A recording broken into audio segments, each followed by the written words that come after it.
GeM cinemas நேயர்கள் அனைவருக்கும் வணக்கம். நான் உங்கள் விஜய் பிலால். இன்னைக்கு வீடியோல நம்ம எதை பத்தி பார்க்க போறோம் அப்படின்னு பார்த்தீங்கன்னா, நித்யா அகர்வால் அவங்க எல்லாத்துக்குமே நம்ம எல்லாத்துக்கும் தெரியும்.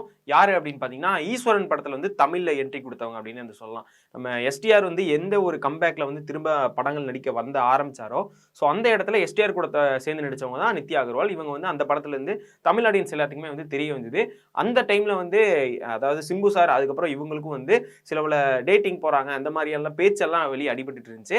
ஆனா நான் நம்பல. ஏன்னா ஒரு எஸ்டிஆர் ஃபேனுங்கிறனால அது சும்மா ஏதோ உழப்பிட்டு இருக்காங்க அப்படிங்கிற மாதிரி நினைச்சிட்டு இருந்தேன். பட் அதையுமே சின்ன ரூமர் மாதிரி போயிட்டு இருந்துச்சு.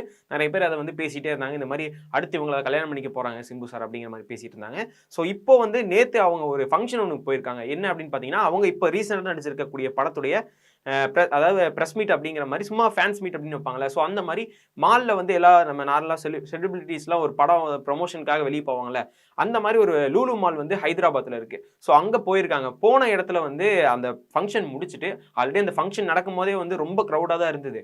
அப்படியே அந்த ஃபங்க்ஷன் முடிச்சுட்டு அவங்க ஃபங்க்ஷன் விட்டு வெளியே வரும்போது பார்த்தா செம கூட்டமாக இருந்திருக்கு. அந்த கூட்டத்தில் என்ன பண்ணுறதுன்னு தெரியாமல் ஃபஸ்ட்டு எதனால இப்படி கூட்டமாக இருந்துச்சு அப்படின்னு பார்த்தீங்கன்னா, ஃபேன்ஸ் நிறைய பேர் இருக்கனால அங்கே கரெக்டான ஒரு செக்யூரிட்டி இல்லாமல் இருந்திருக்கு. அது மட்டும் இல்லாமல் இவங்களுடைய யார் செக்யூரிட்டி கரெக்டாக இருந்திருக்காங்க அப்படின்னு பார்த்தீங்கன்னா, அவங்களுடைய அந்த தடுக்கிறக்காக இருப்பாங்கல்ல, பிளாக் கார்ட்ஸ் அந்த மாதிரிலாம் சொல்லுவாங்கல்ல, ஸோ அவங்க மட்டும் தான் இருந்திருக்காங்க. அதுவும் இல்லாமல் அவங்க கூட்டமாக இருக்கிற டைமில் அவங்க பாட்டுக்கு நான் கிளம்புறேன்னு சொல்லிட்டு வெளியே போயிருக்காங்க. அவங்க காருக்கு ஏறக்காக போயிருக்காங்க.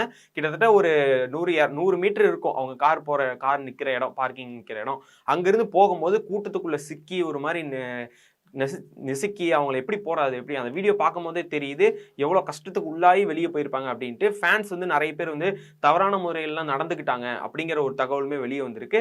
நிறைய விஷயங்கள் அந்த வீடியோ பார்க்கும் போதே நிறைய இந்த மாதிரிலாம் நடந்திருக்கு அப்படிங்கிறது தெரிய ஆரம்பிச்சிருக்கு. ரொம்ப சிக்கி கஷ்டப்பட்டு அதுலேருந்து வெளியே அது எல்லாரும் இடிச்சு தள்ளி வெளியே எப்படியோ காரில் ஏறிட்டாங்க. ஏறினதுக்கப்புறம் என்ன இப்படி ஆயிடுச்சு, என்ன இப்படி அப்படிங்கிற மாதிரி அவங்க இஷ்டத்துக்கு ஒரு மாதிரி புலம்பி இந்த மாதிரி வெளியே போயிருக்காங்க.